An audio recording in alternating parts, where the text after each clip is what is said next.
Hello friends, welcome to विशिष्ट academy. दोस्तों, हमने लास्ट वीडियो में पढ़ा था टाइप्स ऑफ केमिकल रिएक्शन के बारे में कि कितनी प्रकार की केमिकल रिएक्शंस होती है। उसमें हमने पहली पढ़ ली थी कॉम्बिनेशन रिएक्शन। आज हम दूसरी देखेंगे डिकम्पोजिशन रिएक्शन। डिकम्पोजिशन रिएक्शन क्या होती है? A reaction in which a single reactant breaks down to give two or more simpler products is called decomposition reaction. यानी कि वो रिएक्शन जिनमें एक सिंगल रिएक्टेंट, एक अकेला रिएक्टेंट टूटता है दो या दो से ज्यादा सिंपलर प्रोडक्ट्स में। सिंपलर मतलब छोटे प्रोडक्ट बनेंगे, ठीक है। यानी छोटे का मतलब ये है कि उनका फॉर्मूले में या उनमें जो एलिमेंट्स होंगे वो रिएक्टेंट के कंपैरिजन में नंबर ऑफ एलिमेंट्स कम होंगे। क्लियर? ठीक है। तो वो रिएक्शन जिनमें एक सिंगल रिएक्टेंट टूटता है दो या दो से ज्यादा प्रोडक्ट में, उन्हें हम बोलते हैं डिकम्पोजिशन रिएक्शन। अब हम यहाँ पर कुछ एग्जाम्पल्स देख लेते हैं, ठीक है। पहला है हमारे पास example, burning of ferrous sulphate. Ferrous sulphate का जलना। देखिए, जब फेरस सल्फेट बर्न होता है तो बनता है ferric oxide plus sulphur dioxide plus sulphur try oxide. देखिए, सल्फर डाइऑक्साइड है, ये सल्फर ट्राई ऑक्साइड है। क्लियर? अब देखिए बच्चों, हम एक चीज देखेंगे। मैंने यहाँ पर लिखा है, देखिए ग्रीन, और यहाँ पर लिखा है व्हाइट। इसका मतलब क्या? देखिए, जब फेरस सल्फेट था वो ग्रीन कलर का था, ठीक। जैसे ही हमने उसको हीट प्रोवाइड की यानी बर्न किया तो वो कैसे में कन्वर्ट हो गया? व्हाइट में कन्वर्ट हो गया। देखिए, यहाँ से सल्फेट सल्फर निकल गया है, एक ऑक्सीजन का एटम निकल गया है, और यहाँ पर बन गया है Fe2O3। अब देखिए, यहाँ पर मैंने ये लिखा हुआ है हीट। देखिए, हीट को हम इस साइन से भी डिनोट करते हैं, इसलिए मैंने यहाँ पर दोनों लिखे हुए हैं। जनरली हम जब रिएक्शन लिखते हैं तो हम इस साइन को रिप्रेजेंट करते हैं, ठीक है। हम बार बार हीट नहीं लिखते। क्लियर? तो क्या कहा हमने? जब फेरस सल्फेट बर्न होता है तो फेरिक ऑक्साइड का फॉर्मेशन होता है और sulphur dioxide and sulphur trioxide बनती है। अब देखिए स्टूडेंट, मैंने यहाँ पर क्या लगाया कि एरो से लगाया है ना, एरो लगाए हुए हैं। इसका मतलब क्या है? इनका मतलब ये है, ऐसे एरो लगाए हैं देखिए मैंने, इसका मतलब ये है दीज आर गैसेस, और ये क्या होती हैं? उड़ जाती है। यानी कि हमें रिएक्शन में एज अ सॉलिड फॉर्म में ये नहीं दिखेंगी, ये गैसेस फॉर्म में होंगी। Okay, clear? नेक्स्ट एग्जांपल हमारे पास decomposition of calcium carbonate. Calcium carbonate का टूटना, डिकम्पोजिशन होना।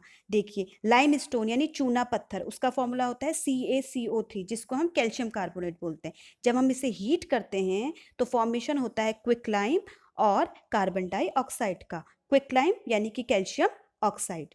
क्लियर? ये हो गया हमारा दूसरा एग्जाम्पल किसका? डिकम्पोजिशन रिएक्शन का। क्लियर? देखिए, हम क्या देख रहे हैं डिकम्पोजिशन रिएक्शन में? एक सिंगल रिएक्टेंट है और वो सिंपलर प्रोडक्ट्स में टूट रहा है। और यहाँ कितने प्रोडक्ट हैं? देखिए, दो प्रोडक्ट हैं। दिख रहा है आपको? यहाँ देखिए, अब इसमें देखिए कितना है। मैंने कहा था टू और मोर प्रोडक्ट्स। देखिए, ये यहाँ पर को थ्री है, 1 2 एंड 3। तो लेकिन यहाँ पर रिएक्टेंट कितना है? 1 है। तो इस चीज का हमें ध्यान रखना है कि डिकम्पोजिशन रिएक्शन में रिएक्टेंट अकेला होता है, प्रोडक्ट दो या दो से ज्यादा होते हैं, ठीक है। अनदर हमारे पास एग्जाम्पल है decomposition of lead nitrate. Lead nitrate का डिकम्पोज होना, ठीक है। लेड नाइट्रेट का फॉर्मूला होता है PbNO3 का होल ट्वाइस। इसको हम बोलते हैं, देखिए मैंने ऐसे लिखा है NO3 का होल ट्वाइस, ठीक है। ऐसे होल ट्वाइस बोलते हैं, ठीक। तो हमने क्या किया? लेड नाइट्रेट को बर्न किया तो क्या बना हमारा? लेड ऑक्साइड, NO2 यानी नाइट्रोजन डाइऑक्साइड एंड ऑक्सीजन। अब देखिए, मैंने नाइट्रोजन डाइऑक्साइड के नीचे लिखा है ब्राउन फ्यूम्स। इसका मतलब ये है कि हमें फ्यूम्स निकलती हुई नजर आती हैं, ठीक है, धुंध नजर आती है। तो उस वो क्या होती है हमारी, किस, इसका मतलब किसकी प्रेजेंस दिखा रहा है? वो नाइट्रोजन डाइऑक्साइड की प्रेजेंस दिखा रहा है। क्लियर? नेक्स्ट एग्जाम्पल है हमारे पास इलेक्ट्रोलिसिस ऑफ वाटर। वाटर का इलेक्ट्रोलाइज होना। देखिए, जब क्या होता है ना, इलेक्ट्रोलिसिस ऑफ वाटर का मतलब क्या है? देखिए, जब वाटर से इलेक्ट्रिसिटी पास कराई जाती है तो हम उसको बोलते हैं इलेक्ट्रोलिसिस ऑफ वाटर। अब इसमें होता क्या है? देखिए, जब इलेक्ट्रिसिटी पास कराई जाती है वाटर से तो इसमें हमें दिखाई देता है कि बबल्स का फॉर्मेशन होता है दोनों इलेक्ट्रोड्स में। अगर आप एनसीईआरटी में देखेंगे तो देखिएगा कि उसमें इस तरीके से है, एक बीकर दिया हुआ है, यहाँ पर को दो इलेक्ट्रोड लगाई हुई है, ठीक है। यहाँ से इलेक्ट्रिसिटी पास कराई जा रही है, यहाँ से सर्किट लगा हुआ है। इस तरीके से आप देखेंगे तो उसमें देखेंगे कि वहां पर को किसका फॉर्मेशन हो रहा है? बबल्स का फॉर्मेशन हो रहा है। उन दोनों इलेक्ट्रोड्स में बबल्स का फॉर्मेशन हो रहा है, ठीक है। यानी कि ये बबल्स क्या शो कर रहे हैं? ये बबल्स शो कर रहे हैं कि यहाँ पर को हाइड्रोजन और ऑक्सीजन गैस का इवोल्यूशन हो रहा है, ठीक है। यानी कि यहाँ पर को हमें एनर्जी किस फॉर्म में देनी पड़ी, इलेक्ट्रिसिटी के फॉर्म में देनी पड़ी। अब देखिए हम यहाँ पर को देखते हैं, ठीक है। ये देखिए यहाँ पर को फर्स्ट इक्वेशन में हमें कैसे दिखी, हीट दिखी, एनर्जी, एनर्जी किस फॉर्म में दी जा रही, हीट के फॉर्म में, सेकंड में भी हीट के फॉर्म में, थर्ड में भी हीट के फॉर्म में, और फोर्थ में किस फॉर्म में दी जा रही है, इलेक्ट्रिसिटी के फॉर्म में, ठीक है। इलेक्ट्रिसिटी के फॉर्म में दी जा रही, देखिए इलेक्ट्रोलिसिस किया मैंने यहाँ पर, यानी इलेक्ट्रिसिटी पास कराई, यानी वाटर से मैंने इलेक्ट्रिसिटी पास कराई, तो हाइड्रोजन और ऑक्सीजन गैस का इवोल्यूशन हुआ। क्लियर। नेक्स्ट हम देखते हैं example, decomposition of silver chloride. Silver chloride का डिकम्पोज होना, टूटना। तो देखिए सिल्वर क्लोराइड सनलाइट की प्रेजेंस में सिल्वर और क्लोरीन में टूट रहा है। क्लियर।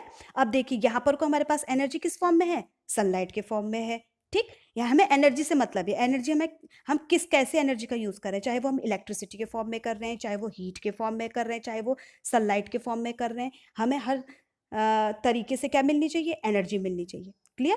तो हम जब कर रहे हैं सिल्वर क्लोराइड को, जब हम सनलाइट की प्रेजेंस में रिएक्ट कराते हैं तो हमारा क्या फॉर्मेशन होता है, सिल्वर एंड क्लोरीन का फॉर्मेशन होता है।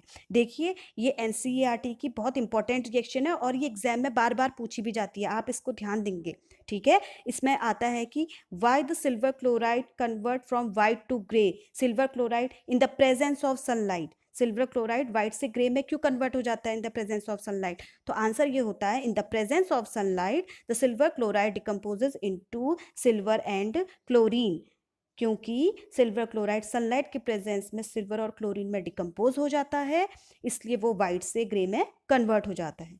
क्लियर।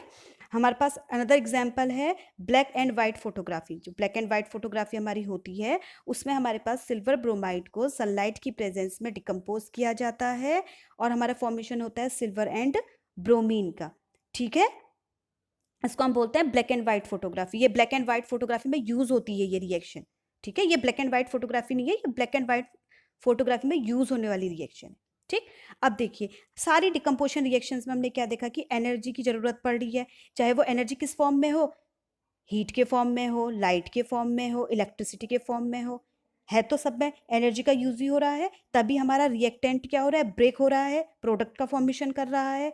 तो ऐसी रिएक्शंस जिनमें एनर्जी की रिक्वायरमेंट होती है रिएक्टेंट को तोड़ने के लिए, उन रिएक्शंस को बोलते हैं endothermic reactions. It means reactions in which heat और एनर्जी इज रिक्वायर्ड और absorbed is called endothermic reactions. यानी वो रिएक्शंस जिसमें हीट और एनर्जी की रिक्वायरमेंट होती है, एनर्जी की रिक्वायरमेंट किसी भी फॉर्म में हो सकती है, हीट, लाइट और इलेक्ट्रिसिटी किसी फॉर्म में, तो हम उसे बोलते हैं एंडोथर्मिक रिएक्शंस। अब फ्रेंड्स देखो हमने पिछली वीडियो में क्या पढ़ा था, कॉम्बिनेशन रिएक्शन। उसमें क्या था, दो या दो से ज़्यादा रिएक्टेंट मिलकर के प्रोडक्ट का फॉर्मेशन कर रहे हैं।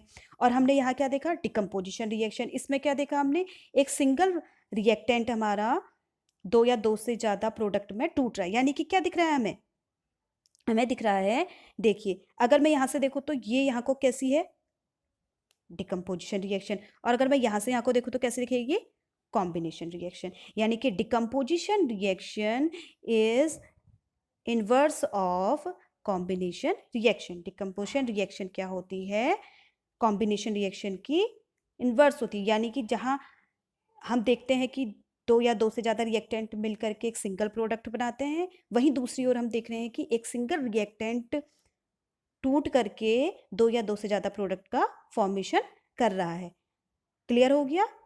आई होप आप लोग को डिकम्पोजिशन रिएक्शन समझ में आई होगी, एंडोथर्मिक रिएक्शन समझ में आई होगी। नेक्स्ट वीडियो में हम आगे जो केमिकल रिएक्शंस हैं उनके बारे में पढ़ेंगे। Thank you to all.